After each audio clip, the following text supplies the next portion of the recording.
Თქვენ როგორც ისტორიკოსი როგორ აფასებთ სტალინის მმართველობას? რეალურად სტალინი ობიექტურად რო შევხედოთ, ეს იყო ადამიანი, რომელმაც ყველა ფრონტზე მოიპოვა გამარჯვება. Აი, რო ავიღოთ, ეს იყო იმპერიული იმ იმპერიის ხელმძღვანელი, რომელიც ფაქტიურად, რომელსაც მან მოახერხა შეექმნა უძლიერესი გუნდი, მათ შორის ეკონომიკური გუნდი, შეექმნა კონცეფცია ამ ქვეყნის განვითარების, განახორციელა რკინის ხელით, როგორც ჩერჩილმა თქვა, მან მიიღო რუსეთი კავით, რკინის კავით და დატოვა ატომური ბომბით, გამარჯვებული ყველა ფრონტზე. მას ახლა რასაც უყენებენ ბრალს, გასაგებია ეს რეპრესიები, გასაგებია ეს ყველაფერი, მაგრამ ჩვენ უნდა კონტექსტი გავითვალისწინოთ, ხომ? ყველა ქვეყანაში თითქმის ამ დროს გარშემო რო შევხედოთ, იყვნენ ავტორიტარული არა, ტოტალიტარული და ფაშისტური მმართველობები. აი ჩამოვთვალოთ, გერმანიაზე ვისაუბრეთ, ხო? საფრანგეთში იგივე დაახლოებით, ბულგარეთში, რუმინეთში, ესპანეთში კაუდილიო იყო იქ, ხო? ქვია ფრანკო. იტალიაში მუსოლინი იყო. ანუ ვისაც გონია რომ პოლონეთი იყო და უშუალოდ დემოკრატიული ძალიან ცდება, პილსუდსკი იყო ნაცისტების უახლოესი მეგობარი და მის გასვენებაში სწორედ ისინი მონაწილეობენ და პოლონეთი და გერმანია ერთად იყოფდნენ ჩეხოსლოვაკიას. ის რომ დაუშვათ პოლონეთს თავზე დაესხა გერმანია, ეს სრულად არ იყო და იმის შედეგი რომ ეს დემოკრატიული იყო და ის ავტორიტარული. აქ იყო დანზიგის, ანუ დანციგს რასაც ეძახიან, დანციგის საკითხი, რომელიც სრულად დაუმსახურებლად ერგო პოლონეთს პირველი მსოფლიო ომის შემდეგ. ამ დანციგი საპორტო ქალაქია, სადაც ცხოვრობდნენ გერმანელები, 400,000-იანი ქალაქი იყო დაახლოებით. იქ პოლონელებმა განახორციელეს ძალიან უგუნური პოლიტიკა, დაახლოებით 40,000 გერმანელი იქნა მაშინ მოკლული და ჰიტლერი მაშინ არც აპირებდა ძალიან ახლო ურთიერთობები ჰქონდა და ჰიტლერს სხვა გეგმები ჰქონდა სხვათა შორის, რომელიც იცვლებოდა. და ის შეთავაზება, რომელიც მან გაუკეთა სხვათა შორის პოლონეთის მაშინდელ მთავრობას, არ იყო ცუდი შეთავაზება, მაგრამ პოლონელები მაშინ თვლიდნენ, რომ მათ უფრო ძლიერი არმია ყავდათ ვიდრე გერმანელებს. სხვა შორის ახლაც აქვს ესეთი რაღაცა ოცარი განწყობები. ზოგადად უნდა გვესმოდეს, რომ ურაპატრიოტიზმი და ეს ნაციონალიზმის უკიდურესი გამოვლინებები გონებაზე ძალიან ცუდად მოქმედებს. თანამედროვე ისტორიაში სტალინის მიმართ არის ძალიან სკეპტიკური განწყობა. რეალურად ხომ ასე გამოდის თუ სტალინის მმართველობას გავითვალისწინებთ, ქართველი მართავდა ნახევარსამყაროს? რა თქმა უნდა, ქართველი მართავდა და ესეც იყო ახლა ამასთან დაკავშირებით მთელი რიგი საკითხები დგება. ახლა დაუშვათ იგივე რუსეთში მოქმედ მთელ რიგ ძალებს არ აწყობთ ის, რომ დაუშვათ ეს ქართველის სახელი ერქვა სტალინს. იქიდან გამომდინარე, რომ ეს აჩენს გარკვეული ტიპის, მოდი ასე ვთქვათ, გარკვეული ტიპის ბარიერებს აჩენს იმ მიზნების განხორციელებაში, დაუშვათ, რომელიც შეიძლება ჰქონდეს ელიტას, რუსულად თანამედროვე ელიტას. ეს რუსეთი საერთოდ სხვაგვარი წარმონაქმნია, ვიდრე საბჭოთა კავშირი ან რუსეთის იმპერია ახლა.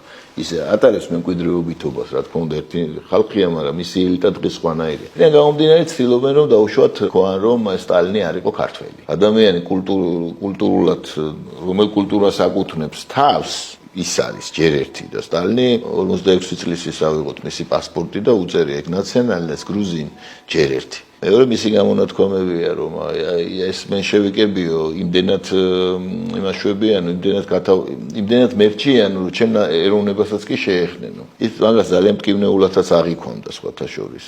სტალინი თვითონ თავის თავს თვლიდა ქართველად და იყო კიდევაც ქართველი და მეცაც ვიტყვი, რომ ახლა სტალინის ხელდასხმა ვინ მოახდინა? საერთოდ ვინ გამოიყვანა ის ასპარეზზე? ილია ჭავჭავაძე. ხო მან დაუბეჭდა სწორედ, ის უბეჭდავდა მას ლექსებს, სხვათა შორის. და შენც ქართულოს სწავლით და სამშობლო გაახარეო, ხო? იხარე ვერთ ქვეყანაო. ხო გახსოვთ ეს ლექსი სტალინის არის. აყვავდით ურფა მხარეო და შენც ქართულოს სწავლით და სამშობლო გაახარეო. ხო? და ილია ჭავჭავაძეს ჰქონდა მასზე ეს ხედავდა მის პოტენციალს სხვათა შორის და არსებობს ამაზე მოგონებები. და სტალინმა შემდეგ არსებობს სტალინმა გამოიყვანა ილია ჭავჭავაძე. ხომ იმპერიალიზმმა შეიწირა. ილია ჭავჭავაძე იმპერიალიზმმა კი არ შეიწირა, ილია ჭავჭავაძე შეიწირა სოციალ-დემოკრატებმა. ეს ცნობილი ფაქტია, იმიტომ სოციალ-დემოკრატებთან ჰქონდა ილიას როგორც საქართველოს მართლაც მამას და ქართველი ერისთვის უდიდეს მოღვაწეს, დავა ილია იყო საერთო ნიადაგის თეორიის ავტორი და სოციალ-დემოკრატები კიდე კლასობრივი ბრძოლის ადეპტები გახდნენ, მართალია იყვნენ სრულად გაუნათლებლები და საერთოდ რა ხდებოდა ეს მარქსიზმ-ლენინიზმი და რაში იყო საქმე, საერთოდ ვერ ირკვეოდნენ, მაგრამ ეს აგრესიული სოციალ-დემოკრატიისა ეს აგრესიული ვერსია გაიზიარეს და ფაქტობრივად ებრძოდნენ ილიას, იგივე ნოე ჟორდანია იყო ილიას ტერი. ილიას სიტყვებს შეგახსენებთ, მე ეს ჟორდანია ეს უვიციო და ეს საერთოდ დასცინოდა, იმიტომ რომ ნამდვილად იყო ნოე ჟორდანია, ახლა ილია ჭავჭავაძესთან შედარებით აბსოლუტური არარაობა. სამწუხაროდ ქართველმა ერმა მაშინ უდიდეს შეცდომები დაუშვა, აყვარა ამ დემაგოგიურ და სრულიად ანტიეროვნულ ტრენდს.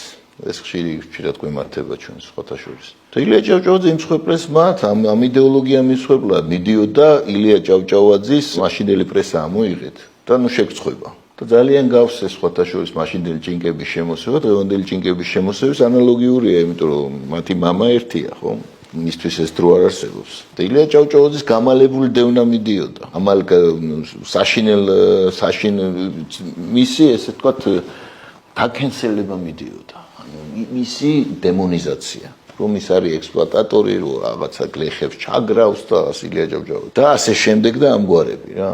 აი ეს იყო და ამას მოყვა შედეგად მე რომ მოკლეს კიდევაც და ვინც მოკლა ხო ცნობილია რა თუნდა ლაბარაკი ამას რა მტკიცება უნდა. ილია ჭავჭავაძის რეაბილიტაცია სწორედ მისმა ასე თქო ვინც დაასხა მას ხელი სტალინის ინიციატივა იყო. თუ მანამდე ის ნაკლებად სხვათა შორის. აი ესე იყო სინამდვილე ეს იყო და ახლა შეიძლება ვიღაცას ეს არ მოწონდეს, მაგრამ ვისაც არ მოწონს, ურჩევ ფაქტებს ნუ ეჩხუბება, ფაქტი ისეთი რამეა, რომ არ უნდა ეჩხუბო, იმიტომ რომ ნუ არ არის ეს გონების სიმწიფის, ესე ვთქვათ, ინდიკატორი, ესე რომ ვთქვა, ფაქტებთან ჩხუბი. და ეს ფაქტებთან ჩხუბი ჩვენთან გახდა უკვე, ესე იგი, რაღაც ტრადიცია. ფაქტებზე